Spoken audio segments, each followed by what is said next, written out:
Welcome to this Vicar update for the 25th of June. Thought we'd start by two verses from Proverbs chapter 3. Proverbs 3 verses 5 and 6. Trust in the Lord with all your heart and lean not on your own understanding. In all your ways submit to him, and he will make your paths straight. As we ask the question, what next? In every sphere of our lives, the wisdom behind this little proverb has seldom been more helpful. What we all need right now is the Lord's wisdom and guidance. He has been present with us through the entire COVID-19 pandemic and is giving us fresh direction as lockdown begins to relax. While people are talking about getting back to normal, it's increasingly clear that our society won't and cannot go back to things as they were. For a start, the risks of the COVID-19 haven't just disappeared like an invading army that's just turned tail and fled. It will take a long time for all of us to feel safe. Secondly, we've been changed by the events of the pandemic. We've come closer to death and suffering than before, and come to appreciate people who provide our everyday services we may have previously taken for granted. It was lovely to hear of a little girl who had made a card to say thank you to the dustbin men. And we've found we don't have to travel so much. We've discovered things that are precious to us and found new treasures in our gardens and in the world around us. So what next? Here are 4 questions that we might find helpful as we look ahead. What are we going to hold on to from this time? Healthy and life-giving patterns of life? Caring for our neighbours? Secondly, what are we very keen to get back to doing? Seeing our friends, hugging family, worshipping in church. Thirdly, what are we not going to go back to? And fourthly, what would we be glad to say goodbye to from this time? On Tuesday, the 23rd of June, the government announced a range of sweeping permissions to ease lockdown, including that churches may open not only for private prayer, but also for church services from the 4th of July. We're grateful to our church wardens and their working group who have set about making plans for us to reopen St Mary's Church for private prayer at limited times from early July. Our major concerns are the health and safety of all church members and people from the community who choose to take advantage of this. We are currently awaiting guidance from the Church of England regarding conditions for opening for church services. I think our message is support one another, stay alert and be wise. I want to thank you to all of you who've expressed gratitude for the worship online through recordings and Zoom midweek and on Sundays. We would like to thank all the ministry team and Sally Eckers, who has provided tireless communication support for this. So these have been a source of discipleship, fellowship and joy to many people over the last 3 months.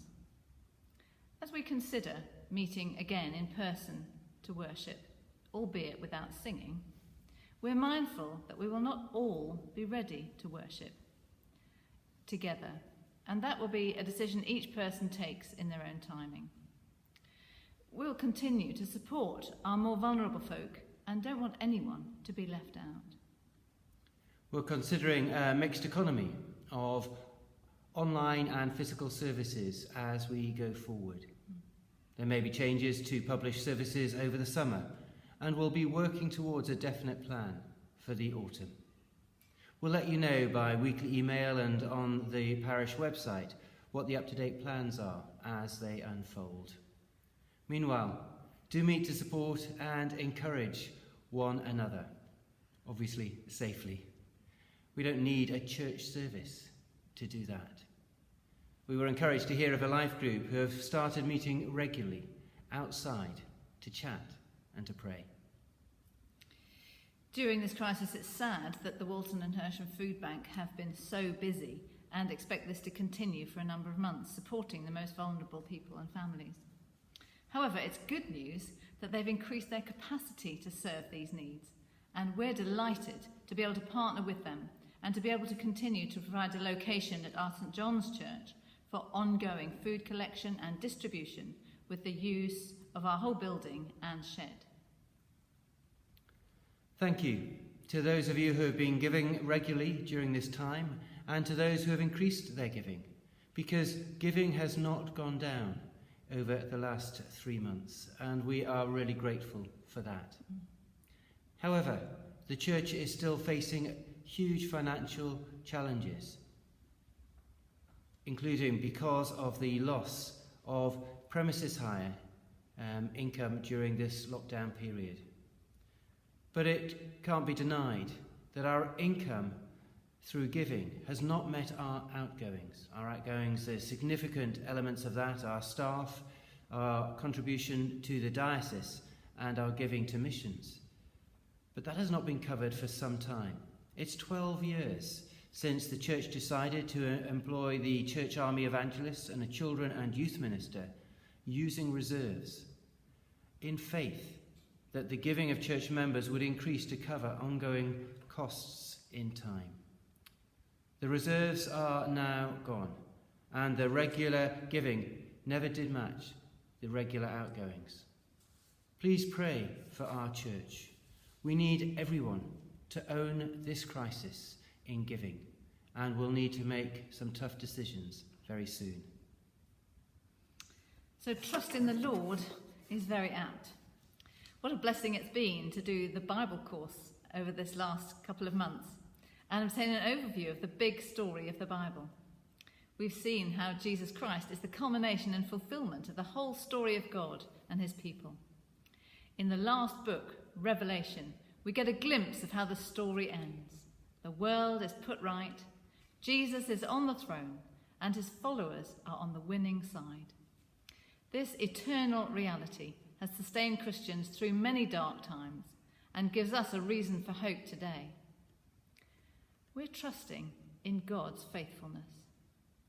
The proverb, "Trust in the Lord and lean not on your own understanding," is so relevant as we look ahead to what seems to be shifting and challenging times. However, it's also a season of opportunity and innovation, and we look to be guided by God through this next phase of being his church in Walton-on-Thames. We've been struck by this quote from Ed Catmull. There's a sweet spot between the known and the unknown where originality happens. The key is to linger there without panicking. May we be a praying, trusting community of God's people as we live our lives submitted to God. To paraphrase our vision statement, let us take our next steps towards deeper faith in Christ, caring for one another and serving those in need in our community as we seek to shine God's light brightly. God bless you all.